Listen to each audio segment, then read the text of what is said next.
Welcome to This Week Inside Sim Racing, early December edition. I'm Darren Ganji with my good buddy, Sean Cole. And This Week Inside Sim Racing is sponsored by iRacing.com, where you can get a new membership for only $5 by visiting our website at isrtv.com and clicking on any of the iRacing banners you see there. And before we get into the recap of the event, I just mentioned our new website address, which make it easier for you guys out there, www.isrtv.com. So that's only 5 letters and a .com. I know, versus typing in like almost the whole alphabet. So you can still use the old URL if you've got it bookmarked, and actually the ISR TV will redirect to Inside Sim Racing. So check that out. So first up on the show, we have our recap of what is now called the ISR Black Ice 200. That's official. That was through voting. Yes, I'd like to thank all the people that participated in that poll, and I believe it got about 29% of the vote, or 29 votes, I'm not sure. But anyway, the event is now called the Black Ice, the ISR Black Ice 200. You know, I think that's a fitting name. Yeah, I do too. So, also like to thank all of our sponsors for participating and all the people behind the scenes, starting with iRacing, who hosted the event for us and made it official, which was really cool. iRating and safety rating in effect. Yeah, it kind of changes the event when you got all the points on the line, especially on a big, long race. Likely to have a lot of crashes raced, so you're risking some points. And big payout at the end of the day too for, for iRating and safety rating if... For some. Yeah. And our prize package consisted on being incident free, and the way it worked was anybody that finished 198 or more of the 200 laps without incident was eligible for a prize. I was optimistic I'd be on that list. I was, you know what? Even though we're not eligible for prizes, I was doing everything I could to make sure I wasn't one that either caused an incident for somebody else or brought out one of the many yellows on the day. I think the average yellow count was about 16 to 17. Ouch. Tough place. Top split, 18 cautions. We'll get to that later. So besides iRacing hosting that event and doing all the stuff behind the scenes, got to thank our sponsors, which we'll get to when we give away all those prizes. 10 prizes to be exact. Right. 20 potential or eligible winners. So 20 people actually accomplished the goal. Yes, 20 people went incident free. 5 of those guys won the race. Wow. All right, so let's just start recapping. 9 total splits. Right. So we had 7 splits in the Pro through C ranking, or licensed drivers, and 2 splits in the Rookie and D. And it was based on qualifying times to get into those splits, and that caused a little bit of controversy. A little bit. Some of the higher I rating guys wanted to just race against high I rating guys, but honestly that defeats what we're going after in these events. We want, if you're fast for that special event, for that one track, that day, that car, you should be able to race against the best of the best in our opinion, and that's the way it plays out. Especially for these one-time events. Yeah. This is, it's like your credentials don't get you anywhere. Your qualifying time speaks for your ability. Yep. So let's just start out by congratulating those 9 winners of those 9 splits, starting at the top with 2-time iRacing NASCAR World Champion Ray Alfala. Won the top split, went incident-free as a matter of fact. So congratulations to him. And second split was won by another DWC driver, sandbagger, Vinny Sansone, who took that second split honors. You were in that second split, as a matter of fact. Yes, I was. And the third split was won by Justin Thompson. And then the fourth split was won by Matt Burkhart. Fifth split, Bjorn Redhaas. 6th split, Frank Schikterich. I think I might have got that. That was well done. And then the final Pro through C split was won by Jordan Harnish. And then that takes us to the D through Rookie split. And the first split there was won by Vince Harley. And then the last split was won by, now I just mentioned Sandbagger for Vinny Sansone. By the way, sorry, Vinny. Vinny was also incident free too, I want to point that out. And so was Justin Thompson, 2 other guys. We'll mention those guys in a minute, but D. Neal, who won the bottom split. So I was taking a look at things, and I noticed D. Neal had a 4.99 safety rating and a D-class license. So I was like, huh. And then I looked a little bit further, 5,000 I rating. So I mean, this guy is like almost, he's almost eligible to be in the Pro Series. Right. And he's down there sandbagging with the Rookie and the D-class guys. And in our race he did too. D. Neal did not, by the way, he does not have his first name listed in the count. I love his profile picture of him chugging a beer here. Yeah, he was in the bottom split, doesn't win. He's not eligible for any prizes, so all he got was a victory on the day. Definitely didn't help his safety rating. Well, it didn't matter at a 4.99. He's got so much padding there, it seems. Yeah.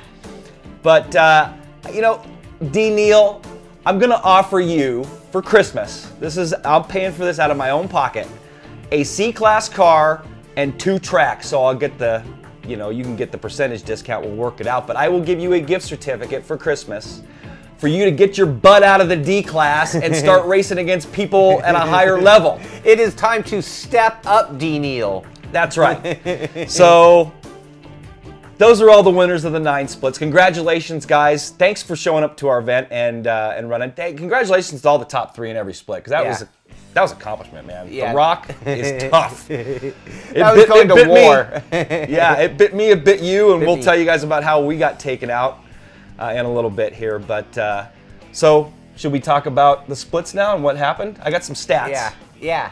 Okay, starting with, we had 278 drivers in the top 7 splits.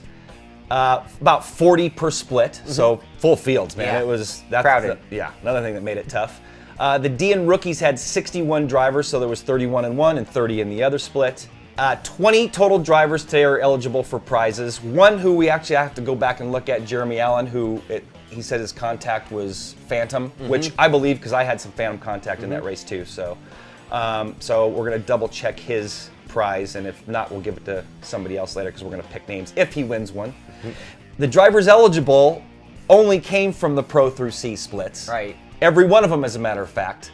All 7. The 6 split had the most, with 5 drivers eligible, and none of the rookie through D. Right.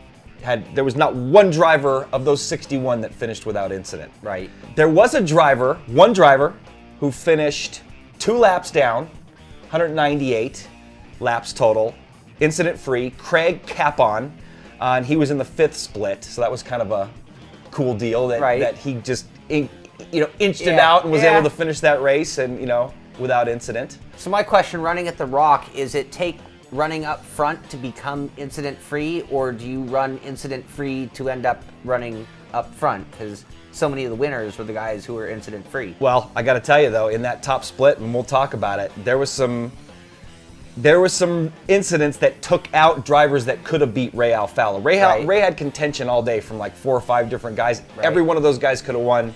None of them finished incident-free, and we'll tell you what happened. But so we're gonna little twist on the prize pool. The 5 drivers that won their splits and went incident-free will get a chance we'll get 2 chances at a prize.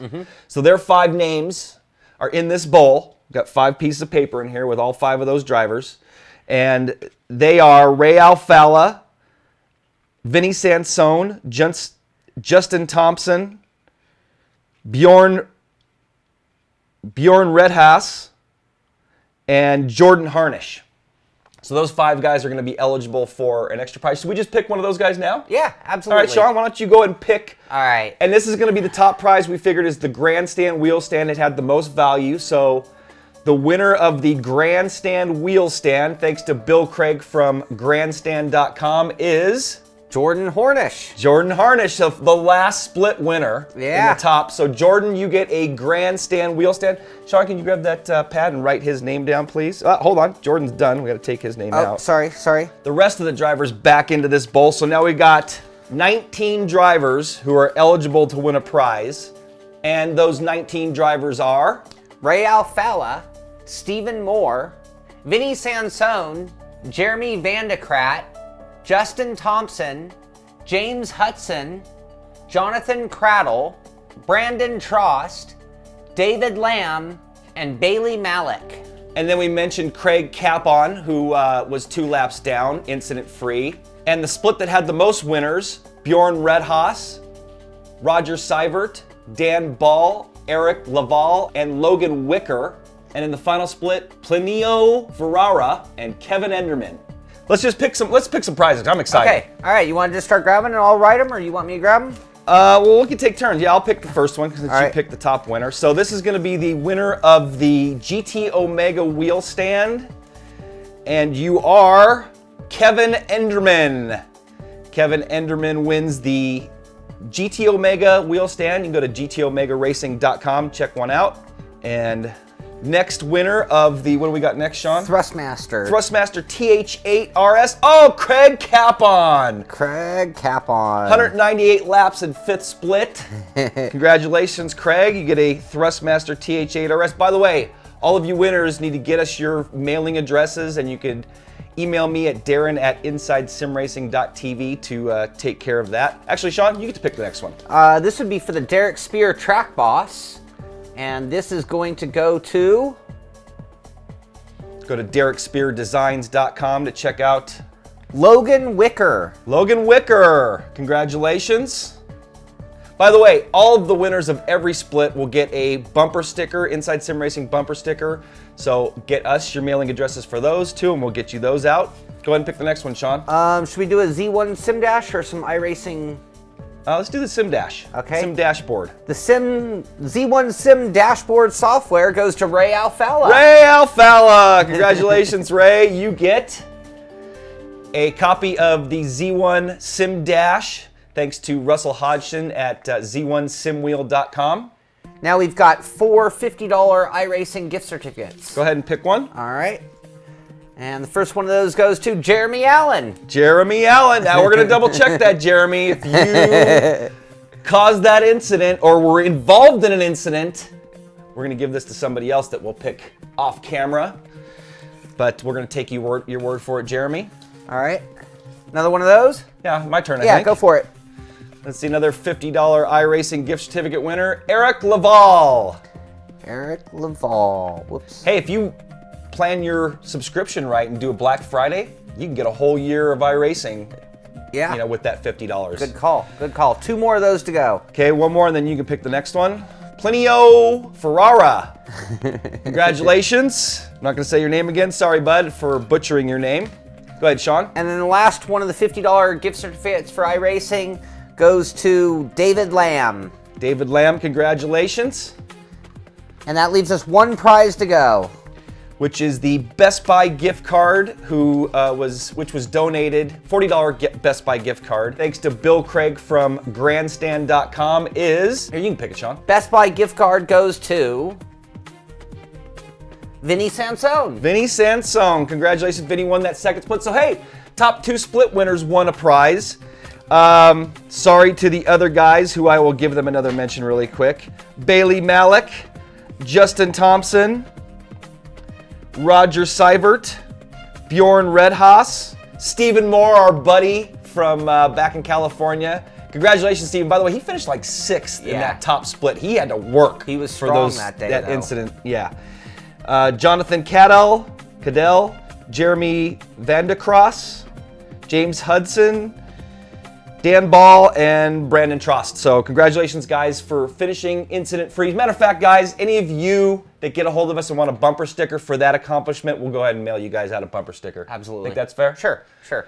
Cool, so why don't we talk about your split? We're going long here, but yeah. That's okay. This race deserved it. Yeah, you know, my split, it was the rock. It was caution, caution, caution. And then, I think your split almost had the most. I wouldn't be surprised. You had 20. It was tough. And second split, by the way, Sean was in. I was part of the cautions. And at one point, I got hung out to dry up top.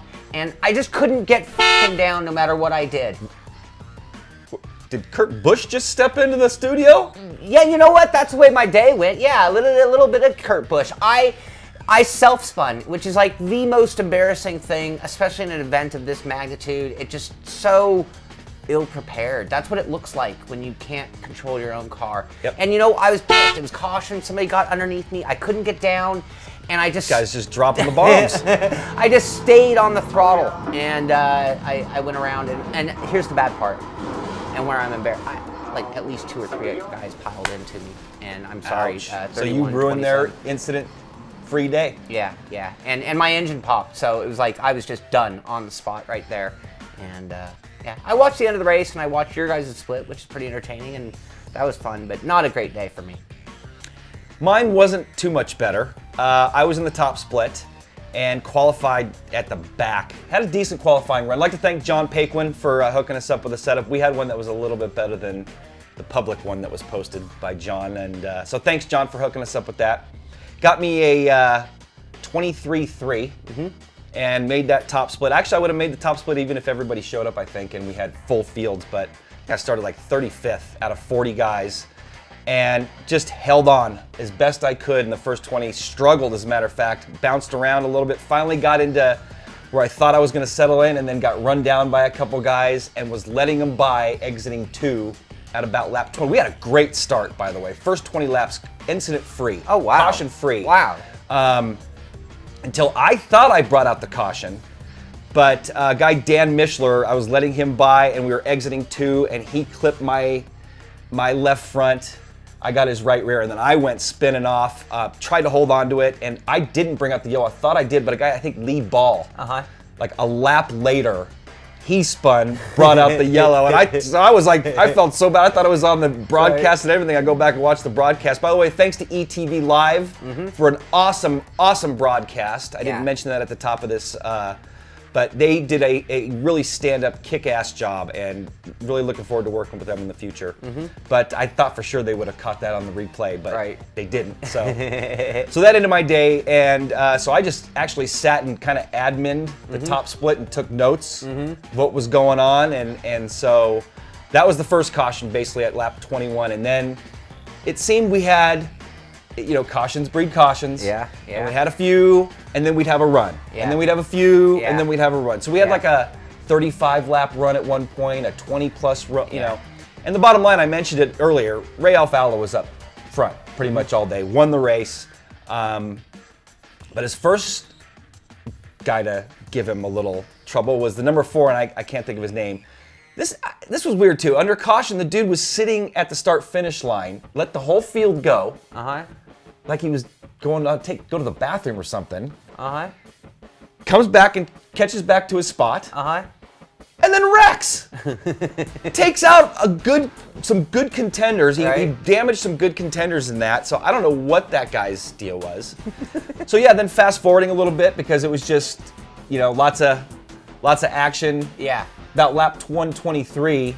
Tyler Hudson, he then actually had a problem getting into pit lane, got a bogus black flag, which I was watching the live broadcast at this point, and not if he got it, then a few cars should have gotten Ray that Alfala should have got it. But realistically, nobody should have gotten that black flag, and it ended up being a big deal in the race at that point. It definitely did. As a matter of fact, so Tyler ended up starting 15th on that restart because he had to go serve that penalty.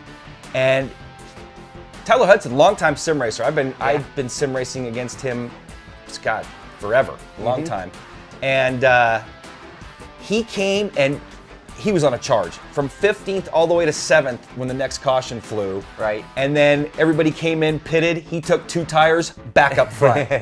So that was awesome, man. It was, you know, great job, Tyler. You know, that's some racing. Well, and that's, hey, keeping your head on straight. Because, man, if that would have happened to me, I would have had steam blowing out of my ears. I would have been cussing like you were earlier, like Kurt Busch.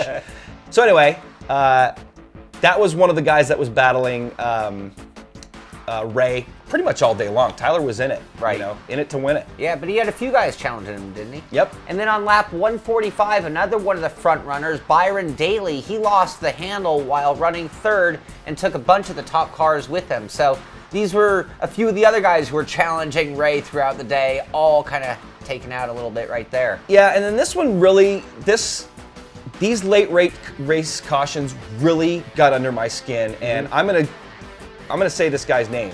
Sean Robbins, who was in the number 12 car on lap 173, 45 laps down. Okay? Not in contention with anybody. I guess he wanted to pick up some irate. He said it in chat. I'm like, dude, could you please park it? You're not in contention. You just brought out the caution with a self-spin. You know? And these guys were in a great battle for the lead, for the win. And no, I'm here to pick up iRating points. So you know what, Sean Robbins, you are one selfish driver, and that was not cool, man. So, because here's the thing, he did it again. Not only did he bring it out once, he brought it out twice. You know, just as good long runs were about to start taking place, and you know, it's just, you know, don't be selfish. You know, after my wreck, go run some time trials. You want some points? Go run some time trials. I could have got back out there and tried to pick up some extra points, but took my licks and parked the car. It's like, come on. Yeah. So, fast forwarding a little bit again, the race for the lead took a big twist with about 10 to go when Tyler Hudson lost the handle coming off of turn 2, and Austin Oganowski, who was also in contention all day long, was trying to get by, and the two came into contact as they entered into turn 3. Took themselves, and Alan Elwood, who was another front runner, led some laps. 9 lead changes, by the way, in that top split. So, ends up with another 8-lap shootout. And Byron Daly now, after bringing out the caution back on 145, is now back, did some damage repair, is now back in contention. So with 6 to go, you could see that Daly was coming after Alfala, but Alfala was having none of that. He was hammered down. He had led the most laps on the day. He had really showed that he was the champion that he is. Yep. And then with 6 to go, you had another caution, and that pretty much sealed the deal right there. There was a green-white checker, but nobody had anything for Ray. So again, Ray, Alfala, congratulations, buddy. Dude, you were the man on the day and did a great job. Daly closing in. He's not going to reel him in. Winner of the Inside Sim Racing TV 200. It's Ray Alfala at the Rock. Second to Byron Daly. Third to Jeff Ward. Fourth to Jeremy Allen. Ricky Harding goes fifth. What a great race, Michael Keaton. It was great listening to his after-race chat where he talked about the last big event we did and how things didn't go so well for him. And that was a motivating factor here. Yeah, as a matter of fact, let's play that clip. Last time I ran an Inside Sim Racing event, it was back at Michigan with the truck, and I hit the safety barrier into turn 1 in the lead, so that was pretty embarrassing. So I was just trying to have a good race and obviously trying to win. You know, it's a pretty cool deal. Anytime you get one of these special events and quite a lot of people show up, so you always want to put on a good show. All right, so quite an event, huh? Yeah, it was a lot of fun all the way around. It was really cool, and we'll definitely be putting more events on next year. Probably more. We only did 3 this year, but maybe we'll double it next year and do 6 because we get such great feedback from all you guys and how much fun you have, and we have a blast putting them on and participating in them. So we should be back. Yeah. Next up on the show, we're going to keep the first half of the show short because we've got lots to go still. Live for Speed. This week, or about a week ago, I reached out to the Live for Speed development team because it had been a while since we'd heard from them. And I heard back from Geraldine, who included a note from Scowen Roberts, who is the lead developer. Okay, so if you're not familiar with Live for Speed, or LFS as many people will call it, it's actually built by a 3-man development group with Scowen Roberts being the lead developer, as you mentioned, and Eric Bailey and Victor Van Vlartigan. The main focus is to provide a realistic racing experience for online multiplayer game. LFS can be downloaded and installed for free from lfs.net, but unlocking all the features requires purchasing a license. Without a license, it functions as a feature-limited demo with only 1 track and 3 cars available. Now this is probably another one of those classic PC sims because they definitely set the benchmark in a lot of areas. Came out in 2002. The last actual official version came out in 2005. So I got to wondering about them and what happened because back in 2008 they talked about a Scirocco being released, and then in 2009 they talked about Rockingham, not the oval that we're accustomed to, not that's running behind us, but the one based in the UK. It's supposed to be laser scan, and that was in 2009, but pretty much just some patches to that version from 2005 ever since then. Yeah, and then a lot of quiet. So one of the reasons we're talking about LFS is that there is another patch that just became available within the last week. So.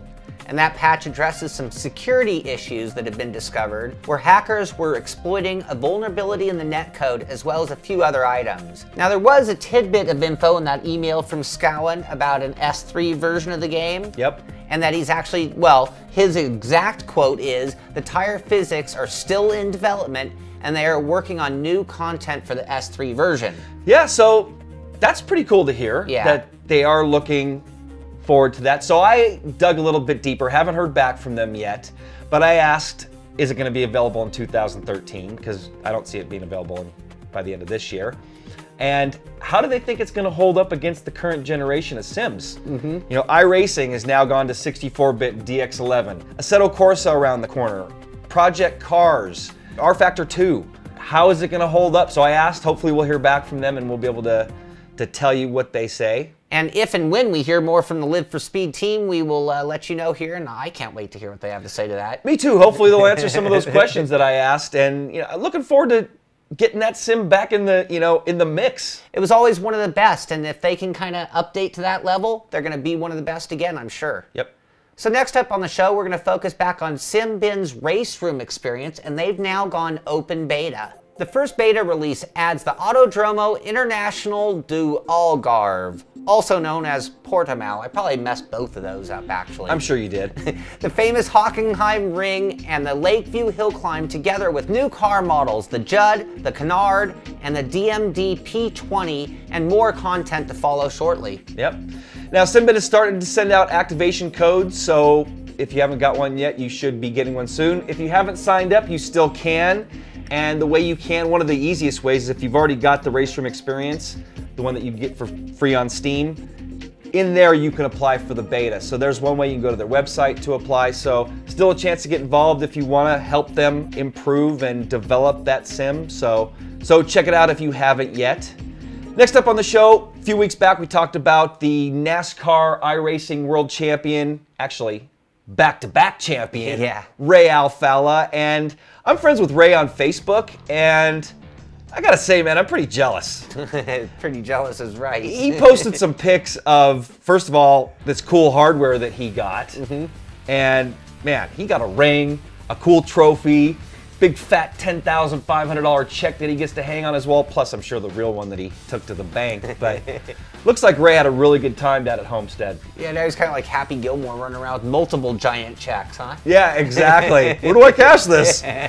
So anyway, again, Ray, thanks for sharing your pictures on Facebook. I didn't tell Ray that we were going to post his pictures on our show, but if you're watching, Ray, thanks for posting those and sharing your adventure there in Homestead. Actually, there's a picture of Brian Schoenberg, who makes the trip, who's made the trip down there now 2 years to celebrate with Ray. But hey, again, congratulations, Ray, and let's see if you can make it 3 in a row in 2013. That's amazing. I mean, at that level, to be back-to-back champion, I think rivals to be back-to-back champion in real-life NASCAR. He fought for it, too. Yeah. It wasn't like he just, I'd like to see them go to a chase. Yeah, that'd be kind of cool. That would be way Reset things and start from scratch and see if Ray can win one of those championships. I wonder if Ray would vote for that. Yeah, good question. I doubt he would.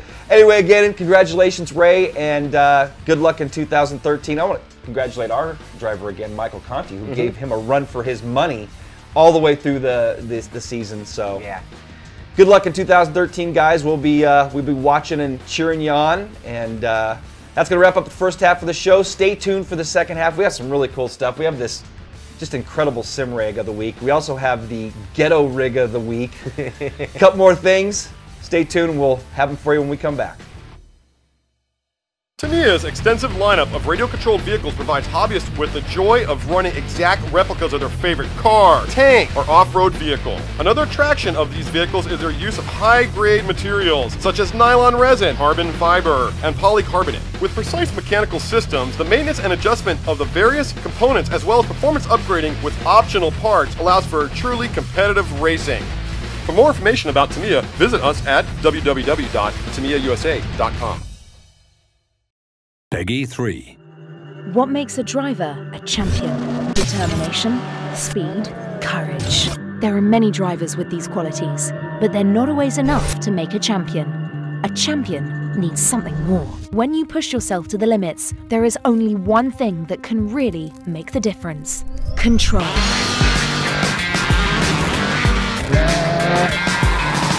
This is your challenge.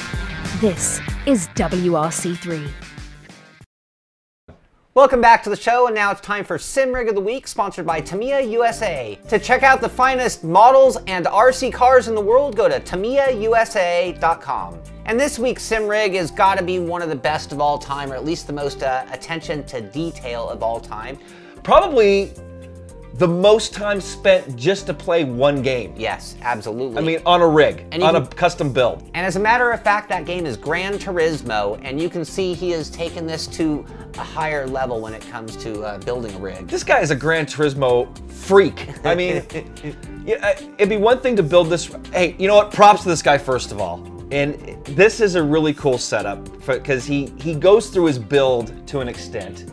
It's almost like a DIY thing. He kind of, you know, advances, but he basically wanted to take a car dash and create a sim rig around that dash and use Gran Turismo as his sim. Yeah. And this is really awesome. It is really awesome, but he didn't end with the dash. He kind of went and kept going and going. And Looks going. like he can adjust the brightness of the interior of the cockpit with the radio temperature knob. or yes, something. And then he's got the T500 and TH8RS Thrustmaster gear completely integrated into this. So it looks, he's got the door opens up, and this has got to be one of the coolest sim rigs we have had on the show. I gotta tell you, this is almost something that I've envisioned for myself forever and not even come close to even trying. I mean, it was just sort of like, wouldn't it be cool if you could build a rig that looked like this? Your Star Mazda chassis was similar, but you were looking for that chassis. But yeah, but that was rough, and this is very clean. So we're gonna have a link to the full video if you want to check out this guy's full build. Props to him. He doesn't even know we're putting this on the show. I'm gonna send him an email and let him know that he was Sim Rig of the Week, and maybe he'll put one of our stickers on his rig somewhere. Well, it's one of those things, you just see one of the coolest rigs ever, you gotta tell everybody about it. So that's our Sim Rig of the Week, and we have another rig of the week, and this guy, Oregon Racer Wolf, posted the Ghetto Rig of the Week, and we love this guy's, you know, ingenuity, at least for, you know, what he's got. And he's basically got, like, what, a beach chair? Yeah, that's a beach chair. Strapped to a card table, and I guess it works. It works. It's missing, like, the cooler apparatus next to the beach chair. Well, maybe we don't see it in that pic. Tell you what, that picture's been viewed over 700 times. You know, what this is showing is that bottom line is, all you need is your stuff. You need your stuff there, you need it to not move around, and People think, you know what, they come in, they think they need, you know, come to our studio, or we have this out wherever, you know, or they see it at a trade show, they think that they need this to sim race, when they can have this. Yeah. Well, and you know what? It's probably comfortable, and functionally it works. The wheels there, the pedals are there, nothing's gonna move. Well, and it's not far off of what you and I started with. Exactly. You know, so hey, props to you, Oregon Racer Wolf, for you know, putting something together and sharing it with us, however, you know, embarrassing it may be. But hey, dude, you're racing. Yeah. So props to you, and thanks again for sharing your rig. Hey, and if you want a Inside Sim Racing sticker to put on your Ghetto Rig of the Week, give us your email or your mailing address, and we'll go ahead and send you one out. So thanks again. He's got, oh, by the way, got to talk about the stats. Got a G25 wheel, 2 bungee cords, a Mac camping chair, and 2 C-clamps. So thanks again, Oregon Racer Wolf. And we're not making fun of you, man. We're giving you props, and that's, hey, that's the way to start. I was just going to say, you know, we're not making fun. The reality is, I think there are a lot more rigs like that out there. They just don't often get posted in our forum. So yeah, I think we got to do these ghetto rigs a little bit more. Yeah. On the show. It's kind of cool, you know, seeing where some, actually I saw some on the man cave thing. I saw some dude has a little setup on a boat. It's like a ghetto rig on this dude's boat. Right, right. Well, we've all been there with some variation of a ghetto rig or something very rickety that we just put together out of whatever we got lying around. Matter of fact, we got a new poll on our site, and it says, how do you sim race? And it asks, do you sim race with a rig, a wheel, other? So you can do the ghetto rig as other, or I think I put something that you created. Right. Not a rig. So WRC3, we had a little contest that we mentioned during our review, which was a few weeks back, and we said we had 2 PAL copies available, one that's been opened, never used, and don't try to open it. One that hasn't been opened. And all you had to do was reply to our show on our website, which means you had to register. And all you needed to say was, I want to win a PAL copy. Yep. That's it. And we had over 80 people that replied to that and wanted a PAL copy. So the 2 winners are, we both picked a name randomly. We just scrolled down the screen and said, yep. And I picked Steph, who had a Volvo picture, so maybe that actually attracted me towards your name there, Steph. Yeah, it might have helped. And? I picked Talika, who had no icon, so maybe that didn't work, but those 2 people will get a free copy. Just got to contact us, and we'll get them sent out to you right away. That's right. Email me at Darren@InsideSimRacing.tv. Get me your address. I'm also going to reach out to you guys and see if I can get a hold of you through our forums. So I'll try to get a hold of you that way. If not, congratulations. You guys won a PAL copy Xbox 360 of WRC3. So next up on the show, Pro Race of Champions is back again. iRacing, and if you're not familiar, last year they put on this pro race with a bunch of real race car drivers. Yeah, absolutely. It's kind of like an IROC race. Like this is sort of invitational, taking drivers from kind of different aptitudes. Well, now it's all different aptitudes because it's sim racing, not real life driving. Yeah, and we got NASCAR drivers, F1, Indy, even a drag racer, Ron Capps. I'm not sure if he's coming back this year, but he was here last year. This year, we may have some real big names. I mean, we had some big names last year. This year, Dale Earnhardt's scheduled to possibly be there. Brad Keselowski, the 2012 Sprint Cup champion. Yeah.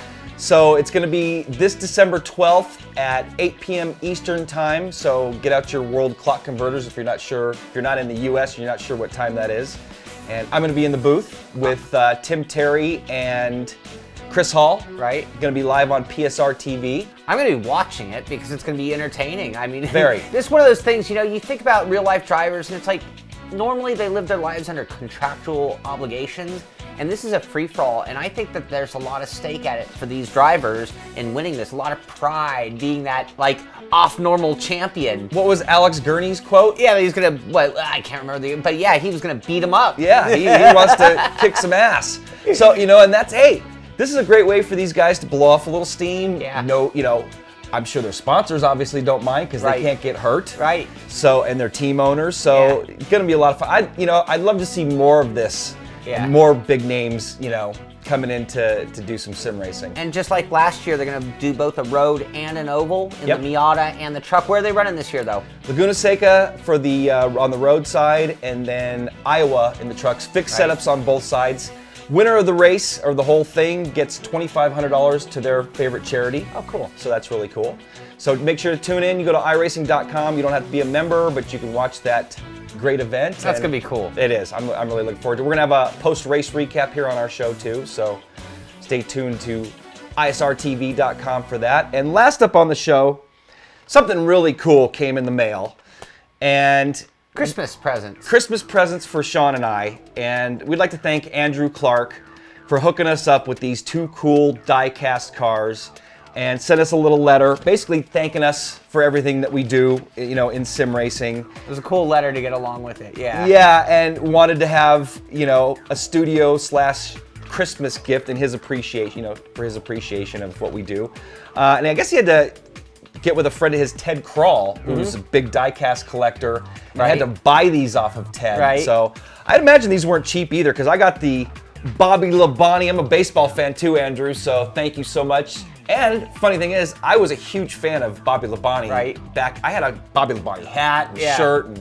But anyway, I got the Baseball All-Star Edition from 2000 Bobby Labonte NASCAR. And I got me a Tony Stewart Smoke, good old Smoke. You know, I actually have a Tony Stewart lithograph, so I've obviously been a long-time Tony Stewart fan, and I love diecast, so I don't know how he knew me so well, but this is the perfect kind of gift for me because this is what I want in my, put it down. well, this is my man cave, but this is the kind of thing that I want in my man cave. And it's going in mine. Actually, I might leave mine on the set because it's just such a cool, cool piece and cool addition to our set. So Andrew, thank you so much for being a member at our forums. I know you're the bird dog. I know you're there a lot and participating there. And dude, awesome gift, man. Yeah. Thanks for thinking about us and you know, he also showing pointed your something appreciation out in that letter about kind of die-cast being sort of the forgotten hobby.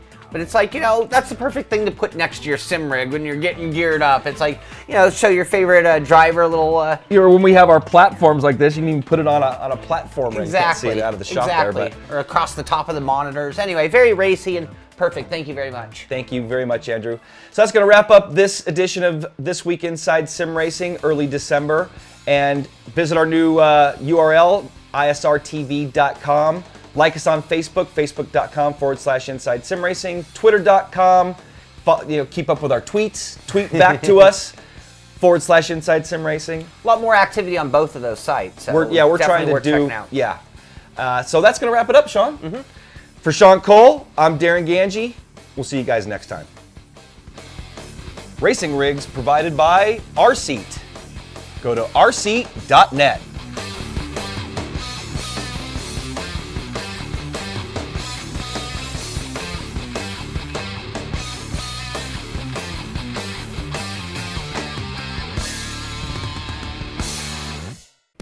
Also now, I doubt you got that right. huh?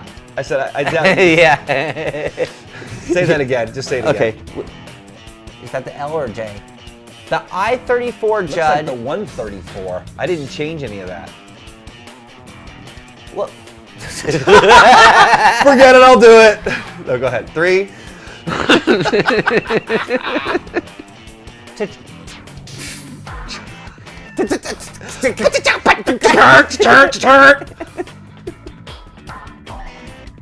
Nice. Okay.